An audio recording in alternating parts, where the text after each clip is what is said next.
We now have finished prop trading on wholesale markets and will now move on to an energy utility with a retail focus.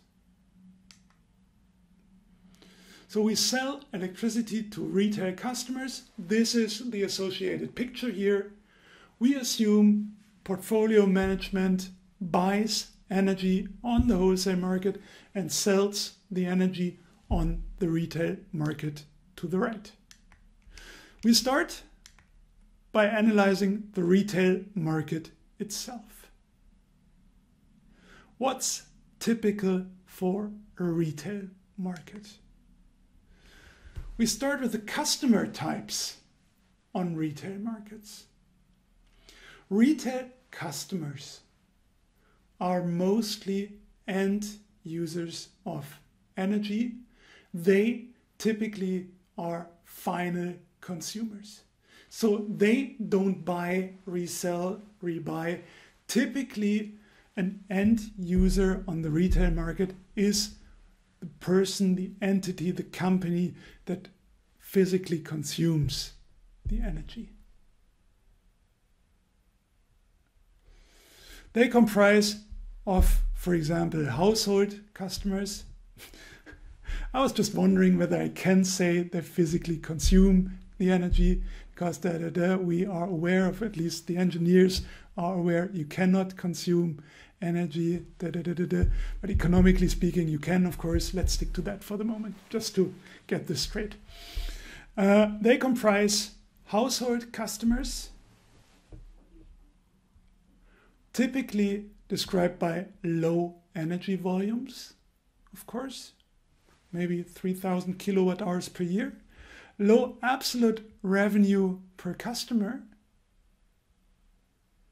uncertain contract duration. Household customers have the right to terminate their contracts on relatively short notice, which for the portfolio management can be quite a challenge. Household customers are rarely real-time measured. They typically have an annual metering plus standard load profiles. So typically you meter a household once a year, but then you have only how much energy, kilowatt hours they consume per year. I said 3,000, for example, 3,000 kilowatt hours per year. However, we also said, well, electricity today is a completely different product from electricity tomorrow. So it's really important how much of the energy, the 3,000 kilowatt hours, was, for example, consumed during the night and how much was consumed during the day.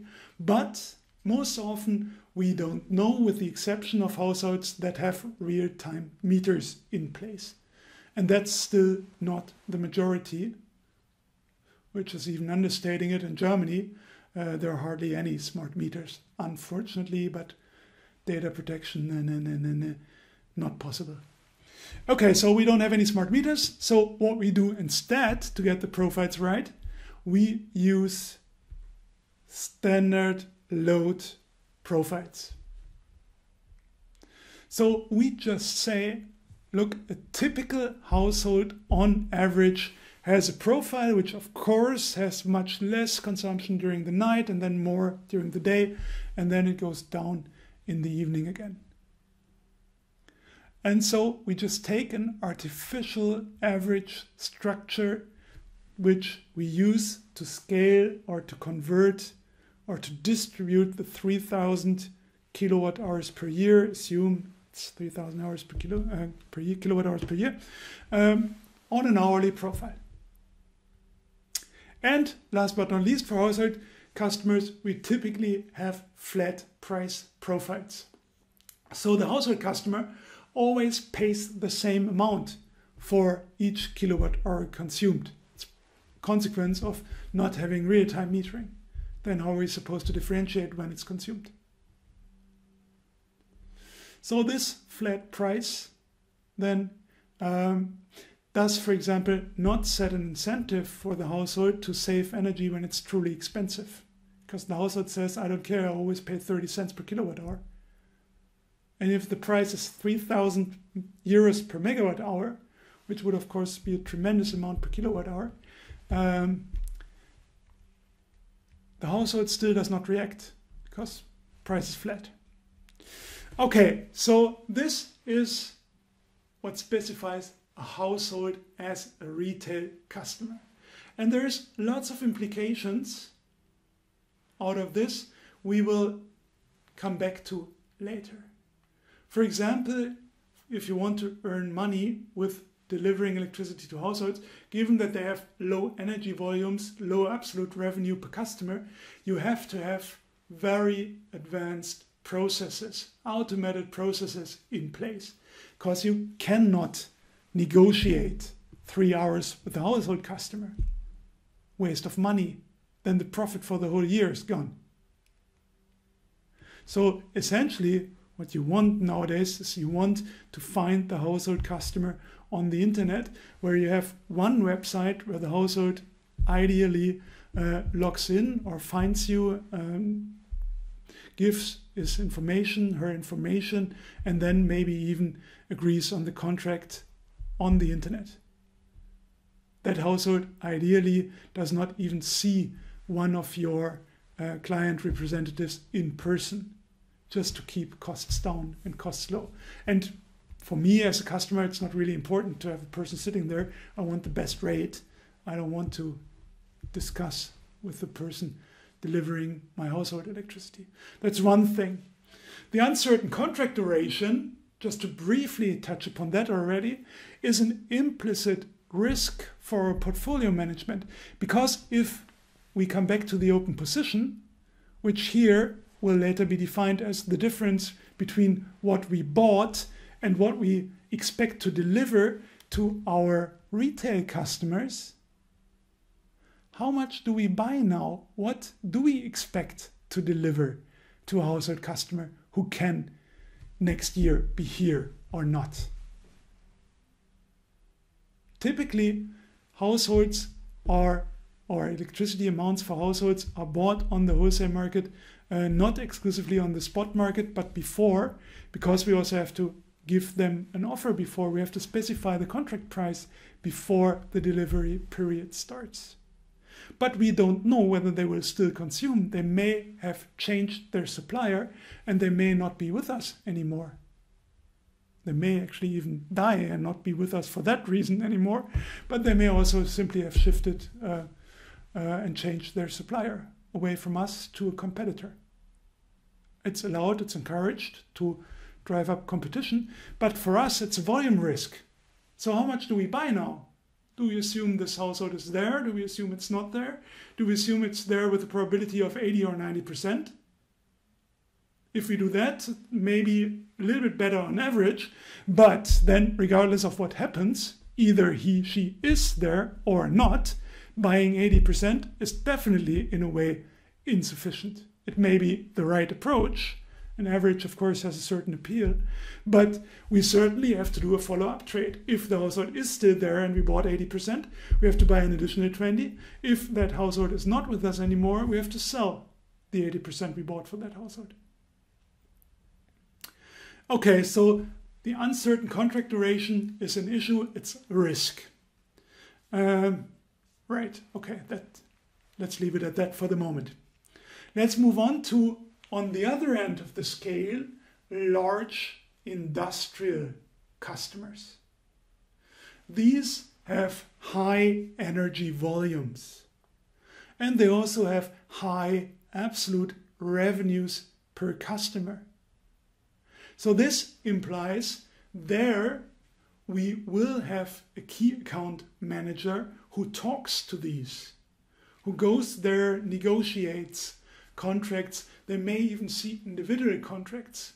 Because if this one single contract has a volume of several millions of euros, which easily happens, then of course it's definitely worthwhile to discuss for 3 hours, or even to repeatedly go to that client and try to win him over. So that's one thing. So here it's not really about having the best processes in place and keeping costs down. Here it's about marketing.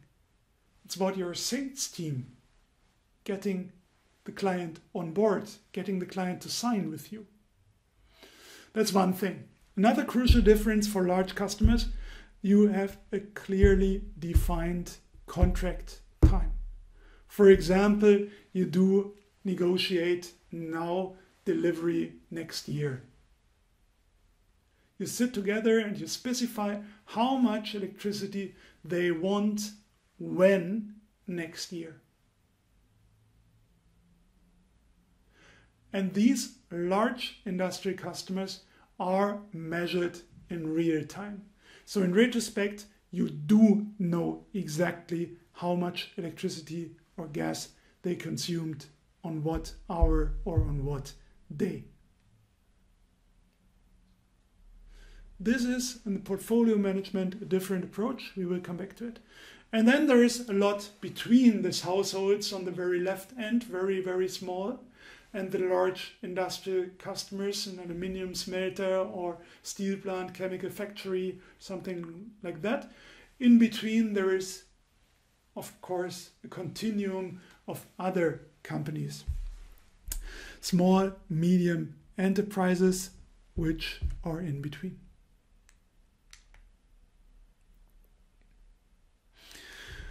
Okay, then there is different contract types on retail markets. There is predefined fixed volume contracts where the delivery structure is predefined and fixed when the contract is signed. The delivery structure can be an individual load profile or a standard product, for example, a base load or peak load. But it's specified now. So this would be the case. The aluminium smelter comes and says, well, I plan to operate next year and essentially 365 days a year. That's pretty much what an aluminium smelter is doing. So I want a base contract. And then you specify, and you actually have a large Excel table. I mean, for pure baseload, it's not necessary, but if there are small variations, then you have an Excel table which has 8,760 hours for the upcoming year, and it specifies for each hour how much electricity is delivered, because electricity today is a completely different product from electricity tomorrow. Okay, but then both sides have full knowledge on the delivery structure when the contract is concluded. And then this contract could be purchased immediately and completely at futures markets. So if we, being a municipality, sell this contract to the aluminium smelter today, we could immediately also buy it on the wholesale market if we don't want to have an open position. We could close the open position, take away the price risk and the chance at the same time, and then we are flat. That works. On the other hand, we have open volume contracts. In an open volume contract, the utility agrees to deliver what the customer needs. Most customers in reality say, well, honestly, I do not know how much electricity I'm going to need 23rd of May next year. I mean, how could they? So the utility, and then they say, well, but if you sell me a fixed schedule, I will deviate from that fixed schedule. Somebody will get, it depends on the holidays, and so on and so on and so on. But I still want to keep the flexibility. So what happens then is you sign a contract where you guarantee that you deliver maybe within certain bandwidth what that customer needs. And today, the procurement at future markets has then, of course, to be based on load forecasts, as you don't know what this customer will consume in the end. You just have an expectation which you can buy, but you still may end up most likely with an open position, because what you buy now, this expectation, is not what the realization will finally be, because there is lots of uncertainty. And so there is a volume risk and a price risk involved. We don't know the volumes. And the question is, who pays for that? Who bears that risk? And there are two types within these open volume contracts. The first type is when the price risk is borne by the utility. So the utility essentially sells a procurement option to the client. The client can buy electricity from you, but he or she does not have to. That is handing out an option. And options, we will come back to it later in this class, are valuable. So you have to make sure in this case that you get paid properly for that option.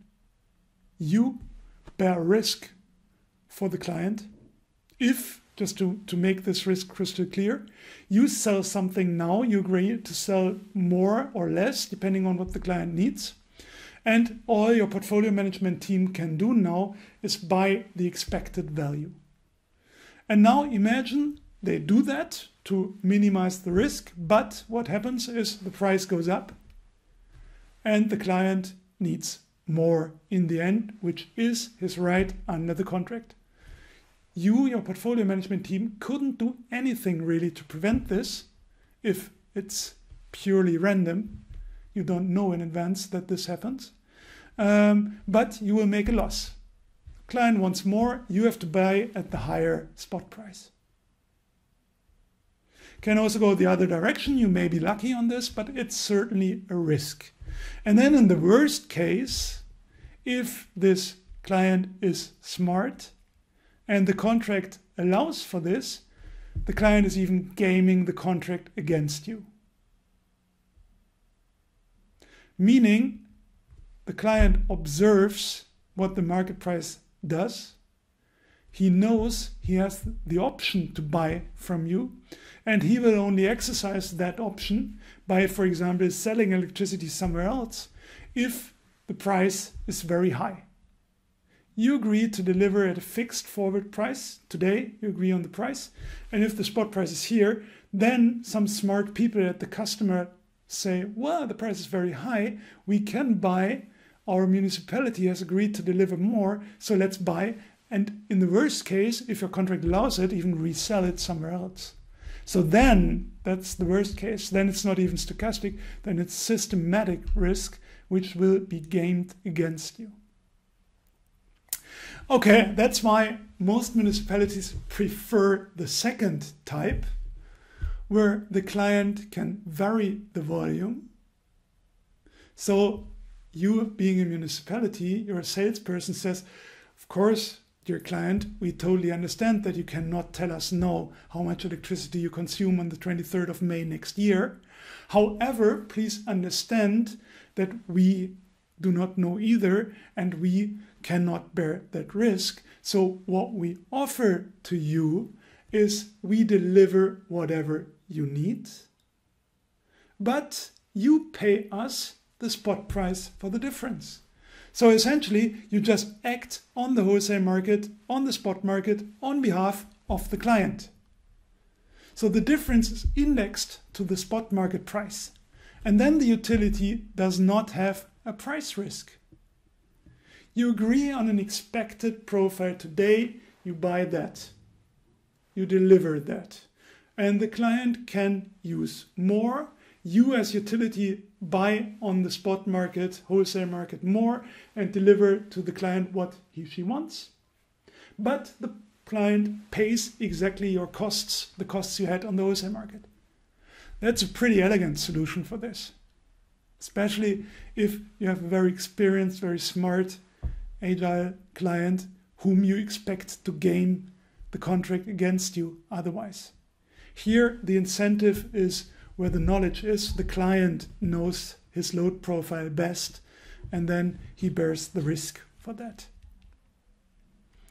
So that's essentially 3 different contract types. One, just to repeat, predefined fixed volumes, and 2 more for open volume contracts, with a crucial difference between these 2 open volume contracts. In one of them, the utility bears the risk by promising to deliver the amount the client wants at a fixed price. In the other case, the client takes the price risk by still delivering what the client wants, but the client makes according financial adjustments and pays the difference. So that's a short overview of retail clients and retail contracts. So that's where the energy is going to. That's where we deliver the energy. Now let's look on how we can buy the electricity on the wholesale market. That's simple. We have already discussed it. See chapter 211. Or we have discussed for the prop trader who is partly buying on the wholesale market can now also be done by the municipality, by the utility. Portfolio management team who is selling to the retail market can also buy from the wholesale market, just as the investment bank virtually did in the last chapter.